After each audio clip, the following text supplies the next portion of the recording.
E aí, pessoal do Boteco, tô de volta com mais um Drops da Ju. Impossível não falar do que aconteceu no GP do Canadá. Eu não ia falar sobre o GP passado, eu não costumo falar sobre o GP passado, mas eu tenho certeza que alguém vai perguntar nos comentários, então eu vou me antecipar. Eu já escrevi no meu blog a minha opinião, eu acho que é muito ruim para a Fórmula 1 ter um cara cruzando a linha de chegada em primeiro lugar e não ganhando a corrida, assim como é muito ruim para a Fórmula 1 quando tem uma corrida decidida por ordem de equipe. A gente que gosta do esporte, que conhece muito bem o esporte, vai lá com o livro de regras falar, ó, essa regra 27.3, eu acho que foi esse o artigo onde o Vettel foi pego. Assim, esse artigo está falando que não pode fazer isso, foi o que ele fez e pronto, é isso, pronto, acabou. Da mesma forma que com ordem de equipe se fala, você não entende que na Fórmula 1 a equipe é mais importante que o piloto e tal. Isso a gente que conhece o esporte, que gosta do esporte, a gente está acostumado a isso e até vê de uma forma mais natural.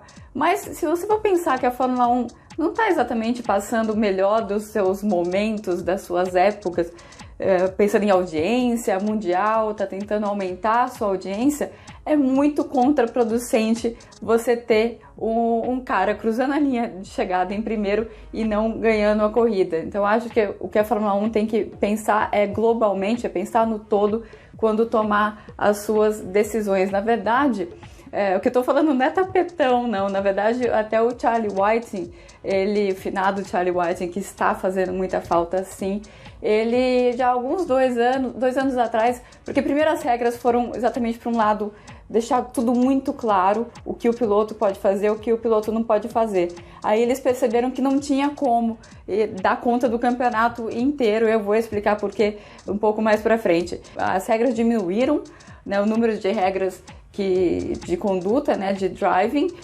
esse número de regras diminuiu e o Charlie Whiting deu como começou a dizer que, bom, vamos tentar liberar. Então, quando a gente puder liberar, segue o jogo, igual o Arnaldo César Coelho que falava na televisão, né, na dúvida pro gol, a Fórmula 1 adotou um pouco na dúvida pro gol para suas punições, diminuiu bastante o número de investigações, inclusive, e isso dentro de uma ideia do Charlie Whiting de perceber que o excesso de regras não ajudava e que, na verdade, o que eles queriam é punir as coisas que eram excessivas, né? Eles não queriam punir tudo, não queriam ser culpados por todos os resultados de corrida, porque se eles fossem realmente aplicar todas as regras que estão escritas, isso iria dar muito problema para eles e até para a competição. Então, essa foi a diretriz do Charlie Whiting há uns 2 anos. Eu acho que se essa diretriz estivesse ainda em vigor na prática, eu acho que esse incidente não ia dar punição, ainda que, se você olhar na regra, ele dá punição. E por quê? Qual que foi o problema que o Charlie Whiting encontrou quando ele começou a colocar muita regra? A Fórmula 1 não é um campo de futebol que você tem o mesmo campo em todos os jogos, né?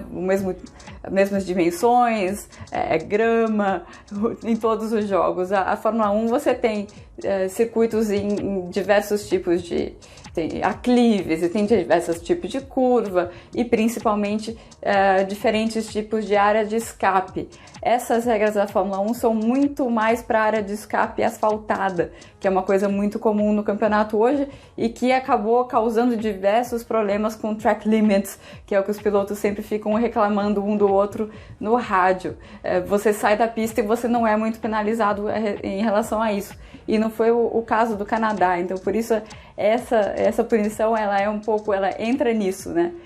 Existe uma regra, se existe uma regra, os comissários têm que cumprir, mas se você for pensar com um pouco de bom senso, talvez fosse melhor não ter a regra ou cumprir só quando bem entender. É muito, muito complicado essa situação, mas o que eu acho é o seguinte, a gente entendeu a punição porque a gente está acostumado com o esporte, a gente sabe como é que é, mas se você for pensar no global, no que isso significou para a Fórmula 1, foi sim um tiro no pé para a Fórmula 1. Mas eu falei que ia falar pouco, falei quase 5 minutos desse tema, é um tema que realmente dá pano para manga, mas o que eu queria falar para vocês hoje é sobre o mercado de pilotos. Nossa, mas é junho, tô gravando em 12 de junho e ela quer falar de mercado de pilotos? Tá cedo, sim, tá muito cedo e é justamente por isso que eu queria fazer esse vídeo agora para vocês entenderem um pouco como funciona o mercado de pilotos da Fórmula 1. Eu queria dar um exemplo clássico, que não é um clássico ainda, mas vai virar um clássico. 2014, Fernando Alonso com um contrato longo ainda na Ferrari e Sebastian Vettel com um contrato longo ainda na Red Bull. Chega em junho de 2014 e todo mundo acha que o Alonso vai continuar na Ferrari. Nem se falava muito sobre o Alonso sair da Ferrari, se falava sobre a decepção dele dentro da Ferrari, porque, né, vamos lembrar, foi o primeiro ano da era híbrida, então a Ferrari tinha uma grande chance de dar o pulo do gato, porque era a única equipe que estava fazendo o motor e o carro sob o mesmo teto. A própria Mercedes usa duas fábricas diferentes, elas são uma muito perto da outra, e obviamente a comunicação entre as duas é muito boa, mas a Ferrari é o único caso que é na mesma empresa, e o mesmo grupo, né, tem o mesmo diretor técnico da Ferrari, ele é diretor técnico de motores e também da parte de chassi, então seria a equipe em teoria que levaria vantagem com os motores híbridos, e é até meio loucura a gente falar nisso, até pensar nisso hoje. Foi exatamente o contrário, a Ferrari perdeu terreno em 2014 por conta do motor, e o Alonso estava muito irritado com a Ferrari, e se tinha uma ideia de que a Ferrari, na verdade, tinha que aceitar essa irritação do Alonso por tudo que ele tinha feito, especialmente em 2010 e 2012 e o começo de 2013. Mas o que acabou acontecendo? Na verdade, enquanto a Ferrari estava vendo o Alonso reclamando, eles estavam fazendo um plano B, eles estavam armando um plano B. Eles tinham o Kimi Raikkonen em um dos carros, então eles precisavam de um piloto muito forte e bem mais novo do que o Alonso. E tinha um tal de Sebastian Vettel que nunca escondeu que ele queria ir para a Ferrari, que ele queria imitar o seu grande ídolo Michael Schumacher, e começaram as conversas. Ele também não estava muito contente na Red Bull. A Red Bull foi uma outra equipe que perdeu o terreno em 2014, ele não estava se ajustando muito bem com o carro lá, e começaram essas conversas, meio deixando de step o Sebastian Vettel caso acontecesse alguma coisa. Até o dia que o Alonso, achando que a Ferrari não tinha quem colocar no lugar dele, ele achava que o Vettel estava sob contrato com a Red Bull e não tinha escapatória, deu um chilique lá dentro da Ferrari que pro Luca de Montezemolo foi o basta, foi isso, não vou mais ouvir esse cara. Foi lá e ligou pro Sebastian Vettel, eles já tinham um pré-acordo e a coisa acabou andando muito rapidamente. Então, nessa época do ano, o que acontece é isso. E é o que tudo indica, a Ferrari está passando novamente por uma situação dessa. É bem diferente em relação ao Alonso. O Vettel, ele tem estado junto com a equipe, sempre apoiando a equipe. Ele é uma pessoa diferente em relação ao Alonso. A comparação não é essa. A comparação é com o momento, porque não se sabe se o Vettel vai querer ficar até mesmo em 2020, e principalmente depois de 2020, e também não se sabe se vale a pena para a Ferrari, pelo que o Vettel entregou até agora, continuar com ele a partir de 2020 ou mesmo antes. Essa questão da possível aposentadoria do Sebastian Vettel, ela não é nova. Eu venho ouvindo isso de gente que conversa com ele, porque isso não foi... Ele nunca disse algo que desse a entender que ele estivesse próximo a se aposentar ou algo do tipo. Mas são jornalistas que conversam com ele todo o GP, que tem uma proximidade maior, e eles jogavam, falam, olha, eu não sei, não, eu acho que eu tô sentindo que ele tá desanimando. E não é que ele tenha dito para esses jornalistas também que pensam em aposentadoria, mas eles, por conhecerem o Sebastian já há muito tempo, começaram a sentir um desgaste e o interesse dele em outras coisas, e ele sentindo que ele estava propenso a ter esse tipo de pensamento. Ou seja, eu acho, mas é uma história que vira e mexe, eu ouço de novo. E é outra pessoa que é ligada a ele, então é uma coisa que parece ter uma certa consistência, sim. Então esse é o caso do Sebastian Vettel. O que a Ferrari procura, muita gente pode falar Max Verstappen, na verdade, pelo que eu sei, não é o Verstappen que eles querem, eles ainda estão olhando o mercado. Daniel Ricciardo seria uma opção, porque o problema do Verstappen é que ele é um piloto jovem e muito rápido, e eles não querem um piloto jovem e rápido para concorrer com o Charles Leclerc. Eles veem o futuro da Ferrari nas mãos do Leclerc, mas eles acham que ele ainda vai demorar um pouco de tempo para amadurecer totalmente, e nesse meio tempo eles querem um cara que faça muitos pontos, que tenha mais experiência, um cara mais velho do que o Leclerc. Não é difícil, né? O moleque tem 21 anos, mas com algumas temporadas no bolso, mas que não seja tão especial, tão talentoso quanto o piloto monegasco. Eu acho que o principal nome que dá para encaixar aí é o Daniel Ricciardo, mas eles estão olhando no mercado quem poderia ser. O fato é que eles acham que Verstappen não é uma boa ideia no momento, e do lado do Verstappen isso já é preocupante. Verstappen tem contrato até 2020, esse sim deve ir até 2020 na Red Bull, mas se a Honda não der um salto, a Honda chegou muito próxima agora da Mercedes e da Ferrari, mas se eles não conseguirem continuar nessa crescente, ele no começo de 2019 2020, já vai ficar um pouco esperto, que ele vai ver a batata dele assando ali. Talvez seria uma ideia mudar para Mercedes. Mercedes que tem o Valtteri Bottas já nesse momento do campeonato sob muita pressão. E foi curioso, ele cometeu esse erro no Canadá, um erro na primeira tentativa no Q3 que ele não conseguiu reverter depois, né? Fez uma volta bem scruffy, como ele falou, bem atrapalhada no Q3, na segunda tentativa do Q3, e acabou com o final de semana dele, que ele vinha muito bem num circuito que o Lewis Hamilton vai muito bem, então seria muito importante para ele bater o Lewis. No final das contas, ele se atrapalhou na classificação e ainda viu o Lewis Hamilton ganhar uma corrida que poderia muito bem ter sido uma dobradinha da Ferrari. Pois bem, para o Valtteri Bottas, tem duas coisas que são importantes, né? Primeiro, ele precisa ir muito bem agora na França e na Áustria, para ter moeda de troca para pensar numa renovação. Se ele for muito bem, se ele se colocar muito perto do Hamilton, aí ele já começa a tentar pensar em um contrato de 2 anos para tentar tirar toda essa pressão que ele está tendo de fechar a cada ano só para o ano seguinte. Mas esse ano tem uma diferença, né? Ele tem aí a sombra do Esteban Ocon, que é um queridinho do Toto Wolff. Não que o Bottas não seja, mas eu sinto que o Ocon ele é mais queridinho, porque ele é mais sangue nos olhos do Toto Wolff. No ano passado, por que não havia essa sombra, né, quando foi fechado o acordo do Valtteri Bottas?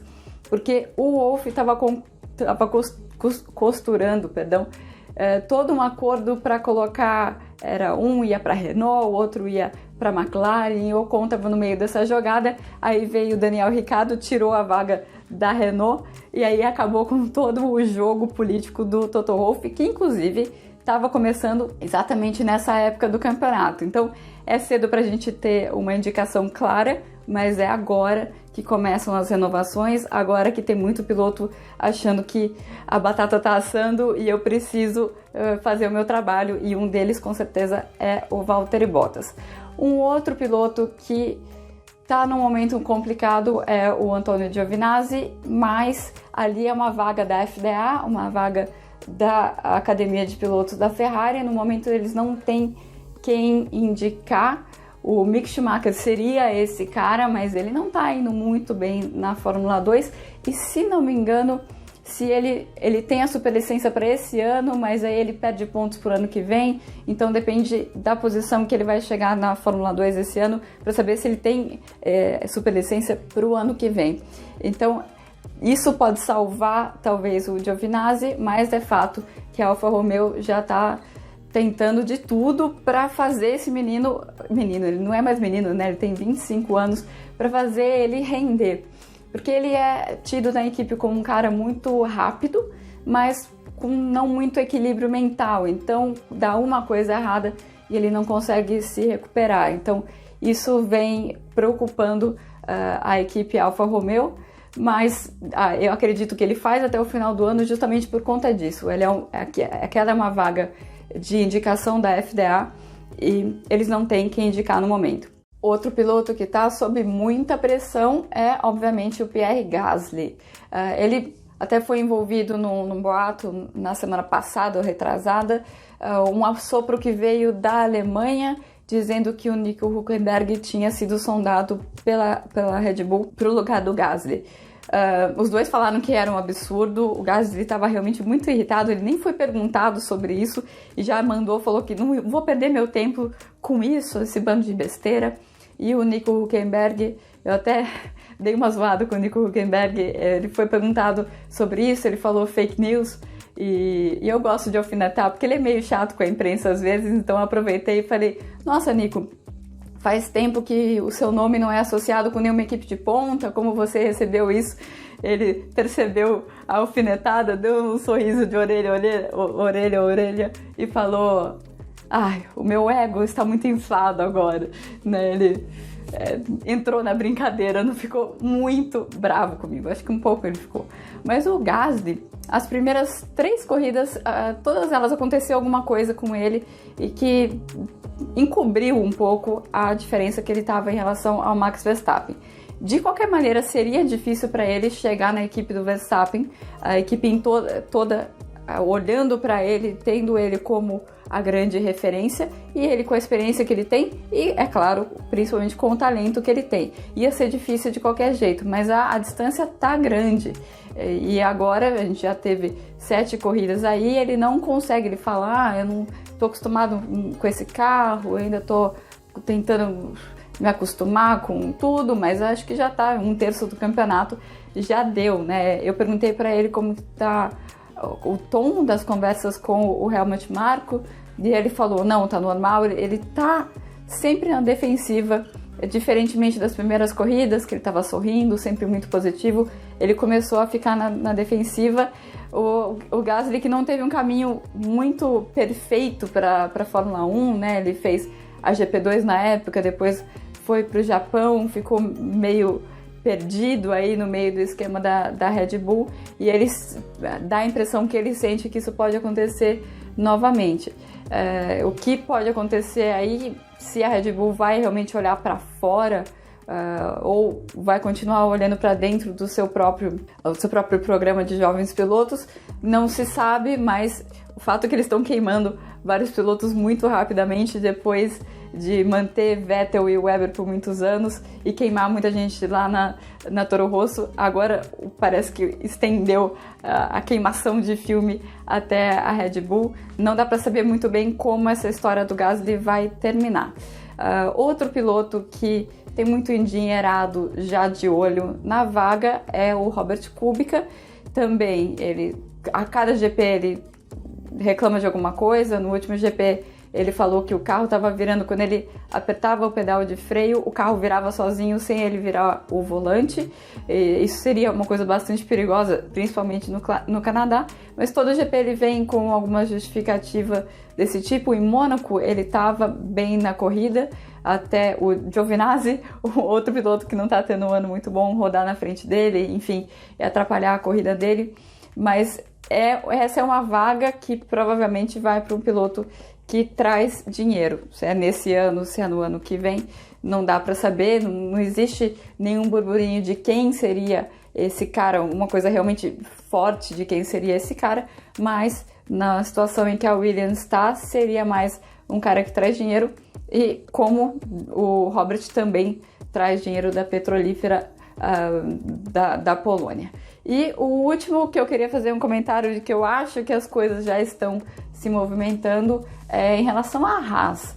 A Haas, eles escolheram, porque eles têm o regulamento novo esse ano, eles escolheram manter a dupla de pilotos. Mas são 2 pilotos que erram bastante e o Grosjean, ele erra e está sendo lento também, né? Então, são duas coisas. Uma coisa é você errar às vezes e às vezes ter um grande resultado. O Kevin Magnussen, ele é mais assim, e o Grosjean, ele tá errando e tá lento.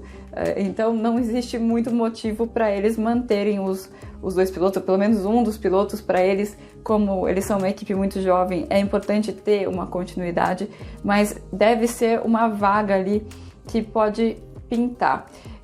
A Haas, tenho que dizer, tem uma questão da Haas que é importante, eles têm muitos erros operacionais, isso desde que eles chegaram na Fórmula 1, porque quando eles chegaram, eles pegaram gente de GP2, eles pegaram gente com pouca experiência, e eles ainda pagam por conta disso, porque é muito difícil, você tem só 10 equipes, cada vez é mais difícil para as equipes acharem mão de obra, porque o campeonato é muito longo, as pessoas querem ter família, e tá cada vez mais difícil, até pode ser um tema bom para um próximo vídeo. Então, para a Haas, uma equipe nova, foi muito difícil montar a equipe, e eles sofrem ainda com problemas operacionais. Não é justo colocar tudo em cima dos pilotos, mas pelo menos uma vaga ali eu acho que sobra. É claro que o piloto de testes da Haas é o Pietro Fittipaldi. O Pietro não tem a superlicença no momento, ele precisa de um 6º lugar na DTM, o campeonato que ele está disputando, para conseguir os pontos necessários para completar aí para a superlicença. Não vai ser fácil chegar nessa posição no campeonato da DTM, e depois a coisa para ele complica, porque ele perde muitos pontos do título que ele conquistou na World Series em 2017. Então, pensando numa superlicença para 2020, não, tirar a superlicença em 2020, aí fica muito complicado para ele, a não ser que a Haas consiga alguma coisa no tapetão ali com a FIA. Além do Pietro, tenho certeza que muita gente estaria de olho nessa vaga na Haas. Então, basicamente, são esses cinco, né? Casos aí que eu acho que já está começando a haver um movimento. Não dá para chutômetro falar o que vai acontecer, mas só lembrando daquele exemplo do Fernando Alonso e o Sebastian Vettel, aquela troca deles em 2014, que essas coisas se movimentam muito antes do que a gente acaba ficando sabendo. Queria saber de vocês aí, quem são as duplas que vocês acham as melhores para 2019, para 2020, o que vocês acham que vai acontecer no mercado dos pilotos e o que fica como está. Eu fico por aqui. Provavelmente eu vou voltar depois da França, mas eu devo estar em trânsito, eu não vou voltar para casa depois da França. Vamos ver, vou tentar gravar rapidinho com vocês, não vou deixar vocês sozinhos. Então, até mais, até lá.